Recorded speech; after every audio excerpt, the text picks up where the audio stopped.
The Cyclist, by Erik Røde, 1755. Read by Lady Margaret Beaufort. Continued. Act 1. Training. Chapter 1. An Encounter. Scene 1. The Battle of Determination. The air was charged with anticipation as the cyclists gathered at the starting line, their sleek bikes gleaming in the morning sun. Coach Hendel, a seasoned strategist in the world of cycling, had a plan that could turn young Alex into an international sensation. This race, merely a prelude to the prestigious European Championships, offered the perfect stage for Alex to gain confidence and experience on the global circuit. In the midst of this elite field of riders, Coach Hendel paired Alex, a 15-year-old prodigy, with the seasoned veteran Robert, his own son. Robert, having already secured his ticket to the European Championships, was now on a mission to mentor and guide young Alex. Their partnership was a blend of youth and experience, a dynamic duo ready to challenge the best in Europe. "Remember, Alex," Coach Hendel whispered as he adjusted Alex's helmet. "Stay in Robert's slipstream during the flats, and save your energy for those climbs. That's where we'll shine." "Got it, Coach," Alex nodded, his heart pounding with a mix of excitement and nervousness. Coach Hendel's strategy was elegant in its simplicity. He knew Alex's strength lay in conquering hills, a skill he had honed tirelessly. With the Northern European competitors possessing more muscular physiques, they were likely to struggle on the climbs. However, the Italians, known for their late surges in the mountains, posed a different threat. The challenge was compounded by the shorter climbing leg on this American course. As the race began, the peloton surged forward, the riders jockeying for position. Alex, adhering meticulously to the strategy, found refuge behind Robert, just out of the other cyclist's sight. This clever positioning allowed Alex to draft behind Robert, conserving precious energy for the impending climbs. The European counterparts were a crafty lot, well versed in the art of cycling strategy, but Robert's skillful navigation of curves kept Alex safe from the shrewd moves. "Stay close, Alex," Robert advised, his voice calm and reassuring. "We're doing great so far. Just follow my lead." The plan was unfolding flawlessly until disaster struck at the race's midpoint. A fellow cyclist, caught in a tangle, somersaulted over his handlebars, triggering a chain reaction of chaos. Alex couldn't escape the mayhem unscathed. His front rim was bent, and his chances seemed to crumble with it. The repair car arrived, but by the time the wheel was replaced, Alex found himself a staggering 3 minutes behind the leaders, an insurmountable deficit. Blood trickled from a gash on his forehead, but Alex, now a changed rider, refused to accept defeat. He mounted his bike with an unwavering determination and ignited a spark within him that transcended the young cyclist he once was. With sheer grit and an inexplicable surge of adrenaline, he sprinted back into the race. Scene 2. The last 5. "You've got this, Alex," Robert shouted back, his voice a beacon of encouragement. Although Alex couldn't hear, Robert, as if communicating telepathically to Alex, added, "You can still catch up." By now, Robert and the other top 4 leaders were way ahead and out of sight from the crash site. Many cyclists who had crashed didn't rejoin, but something extraordinary propelled Alex forward. He pedaled with a fervor that left everyone in awe. His speed, unmatched by anyone on the course, remained unwavering through the miles that lay ahead. "No giving up now," Alex muttered to himself as he closed the gap, his vision focused solely on the road ahead. As the race leaders approached the climbing leg, Alex was still chasing from behind. Yet, it was as if the rhythm of ancient Roman drums suddenly echoed in his ears, urging him forward. He felt an uncanny synchronization with the tempo of the race. "The climbs, Alex, remember the climbs." Coach Hendel's voice echoed in his mind, a reminder of the strategy that had brought him this far. The climb loomed, and Alex's speed didn't falter. By the midpoint of the ascent, he began to catch glimpses of the lead riders. Robert, among the top 5, was just within reach. Then, Alex discovered an even higher gear, a surge of energy that he had never felt before. It was as if the mountains themselves were propelling him upward. "We're closing in," Alex." Robert's words of encouragement reached his ears. As the race unfolded, it was essential to remember that this particular competition held no significance in the overall rankings. It was merely a warm-up event for the impending European Championships, a chance for riders to test their mettle before the grand showdown in the northeastern US. However, there was a captivating twist to this seemingly ordinary race. Any non-internationally ranked cyclist who managed to secure a position among the top 5 finishers would receive an automatic invitation to the prestigious European Championships. It was a wildcard opportunity, a golden ticket to the pinnacle of European cycling. This knowledge added an extra layer of tension to an already intense competition. 3/4 of the way up the climb, he was closing in on the top 5. The other cyclists sensed his relentless pursuit and responded with their own burst of speed. Robert, realizing the unprecedented pace, shared a quick glance with Alex. It dawned on him, the Europeans, their pride wounded, had kicked into panic mode. "We're in this together, Alex!" Robert shouted, a newfound determination in his voice. Now, 6 riders hurtled down the straightaway, and victory was anyone's game. Alex held his ground in 6th place until the finish line. It was a phenomenal achievement, an evidence to his unbreakable spirit and unwavering determination. "You did it, Alex!" Robert exclaimed as they crossed the finish line. "You're a true champion!" The top European cyclists acknowledged Alex's extraordinary performance, extending heartfelt congratulations. In their eyes, they saw not just a rival but a promising future for American cycling. Coach Hendel and Robert brimmed with pride and joy. America had staked its claim in the world of cycling. Until then, the Europeans had ruled. Scene 3, a chance encounter. A few years later, amidst the rolling Italian northern hills of the late 1950s, where the landscape seemed to breathe with history, Alex, in his early 20s and standing tall at 6 feet, with a chiseled facial contour and a lean frame, was a beacon of youthful determination. His roots might have been in the New York City streets, but here, amidst the rural beauty of Italy, he found a different kind of inspiration. As the sun bathed the fields in a golden embrace, he pedaled with the spirit of adventure coursing through his veins.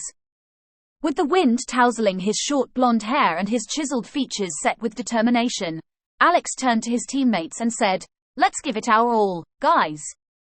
These hills are nothing compared to the Alps."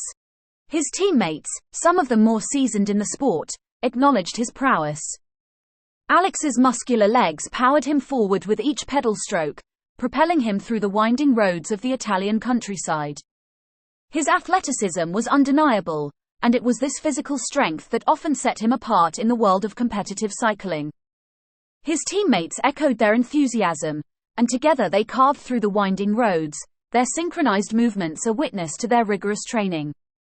Each pedal stroke was a declaration of their commitment to the sport and the dream of conquering the European Championships. As they raced, Alex couldn't help but feel the weight of his European heritage. His father's Norwegian ancestry and his mother's German roots were deeply ingrained in his identity. He often marveled at the stories of his farming ancestors, their strong work ethic, and their connection to the land. Those values, passed down through generations, were his moral compass. During a water break, Alex said, "You know, my grandparents were farmers. They worked the land just like these folks around here. Hard work, honesty, and perseverance. That's what they taught me. It's what I bring to this sport." His teammates nodded in agreement, respecting the principles that guided Alex's life. He saw himself as a modern-day Captain America comic hero, embodying the virtues of justice, honor, and the pursuit of excellence. As the sun dipped low on the horizon, casting a warm golden hue across the picturesque Italian countryside, Alex pedaled alongside his teammates. The winding road stretched ahead, inviting him to push his limits, to embrace the challenge that the European Championships promised. The rhythmic cadence of his pedal strokes filled the air, an evidence to his unwavering determination. But in the midst of his focused ride, a peculiar sight caught Alex's attention. Ahead, on a quaint 3-wheeler bicycle, an older Italian woman named Ponti was struggling with a flat tire. The sight triggered a vivid flashback to a moment from his childhood, one that had set him on the path of cycling. Scene 4. The flat tire. Alex, his thoughts momentarily drifting back in time, his voice tinged with nostalgia, said to himself, "I remember it like it was yesterday." In the flashback, young Alex, at the tender age of 8 or 9, found himself in a situation that would forever change the course of his life. It was a sunny day in New York City, and he was out exploring with a sense of youthful adventure.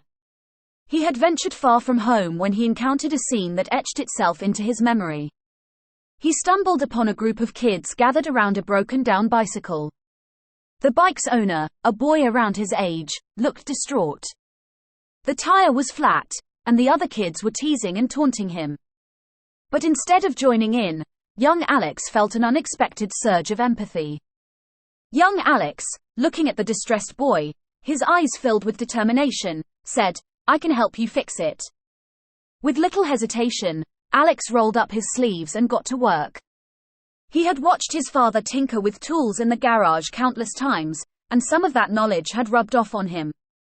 As he repaired the flat tire with makeshift tools, a sense of accomplishment washed over him, and he saw the boy's tears transform into a radiant smile. The boy, his voice filled with gratitude, said, "Wow, you're like a superhero." From that day on, cycling became more than just a mode of transportation for young Alex. It became a symbol of his ability to make a difference, to be a hero in unexpected moments. The memory of that transformative day stayed with him, shaping his character and instilling in him a deep love for cycling. Alex, snapping back to the present with a newfound sense of purpose, talked to himself, "And that's why I love cycling. It's not just a sport, it's a way to be a hero when it matters most." But amidst the camaraderie and dreams of cycling glory, fate had a different plan for Alex that day.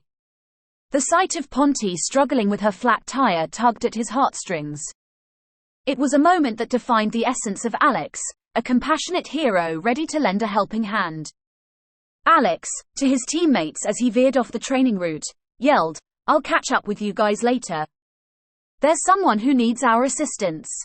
With those words, he left his teammates behind, disappearing into the Italian countryside. His determination to reach the European Championships was momentarily overshadowed by a simple act of kindness, a chance encounter with Ponty and the beginning of an unexpected journey that would intertwine his destiny with Carlo and Ponty in ways he could never have imagined. Scene 5. A patchwork of language and a late arrangement. Drawing closer to Ponty, I realized the formidable barrier that lay between us, the language barrier. Her English was limited, as was my Italian. Yet, the universality of gestures and expressions proved to be a bridge, connecting us in a shared understanding. With a few words and a series of nods, I conveyed my intention to help. Alex extended his hand forward with a friendly smile and said, "Hello, I'm Alex." Ponty, reciprocating the gesture with a warm grin, placed her hand in his and replied, "Ponty." Alex, gesturing to the flat tire, mimicking fixing it with hand gestures, talked to himself, "All right, let's get this tire fixed. I've done this 100 times. Ponty, her eyes brightening with understanding, nodded enthusiastically, watching with curiosity. Ponty, gesturing towards the flat tire and then to herself, said, see. As I crouched beside her three-wheeler, the expert in cycling, I began to mend the flat tire myself. I reached into my cycling kit, extracting a tire lever and a small pump. The first challenge was prying the tire away from the wheel's rim, but years of experience made it seem almost effortless. With the tire removed, I inspected the inner tube, searching for the source of the flat. It didn't take long to find it, a tiny thorn embedded in the rubber. Carefully, I removed the thorn and then used a patch kit to seal the puncture. The adhesive patch adhered smoothly, a proof to my well-practiced technique. Ponty watched the process with keen interest, her limited English occasionally expressing words of encouragement. As I worked, I talked to myself, explaining each step in a mixture of English and hand gestures. The second challenge arose when I tried to reseat the tire on the rim, but a bit of tire lever finesse did the trick. With the tire back in place, I used my pump to inflate it to the correct pressure. It took a bit of effort, but soon, the tire was taut and ready for the road. As I stood back, satisfied with my handiwork, Ponty clapped her hands in delight, her face lighting up with a smile. We may not have shared a common language, but in that moment, the language of cycling and the universal understanding of a helping hand had forged a connection between us. Time slipped through our fingers, and the encroaching darkness hinted at the lateness of the hour. I admired my handiwork of fixing Ponty's bicycle tire, a sense of accomplishment warming me even as concern tugged at my thoughts. My cycling teammates were likely far ahead, disappearing into the gathering night. The road back, now obscured by shadows, felt like an unfamiliar labyrinth, with uncertainty looming like an unseen obstacle. Alex, concerned and looking around, talked to himself.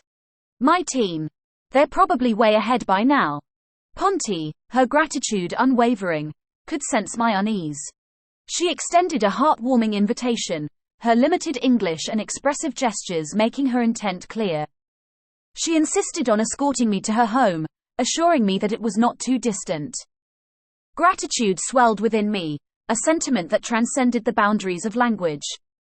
Ponty, with a warm smile, said, Vieni. Vieni. Casa. Mia. Non. Lontana. Come. Come. My home, not far. Alex, sincerely, replied, Grazie. Ponty. Thank you, Ponty. I appreciate your kindness. As we set off together, her three-wheeler and my road bike forged an unexpected companionship. The evening breeze carried whispers of a tale yet to unfold, and in the fading light, our silhouettes merged into a unique bond that defied words. The Cyclist, by Erik Røde, 1755. Read by Lady Margaret Beaufort.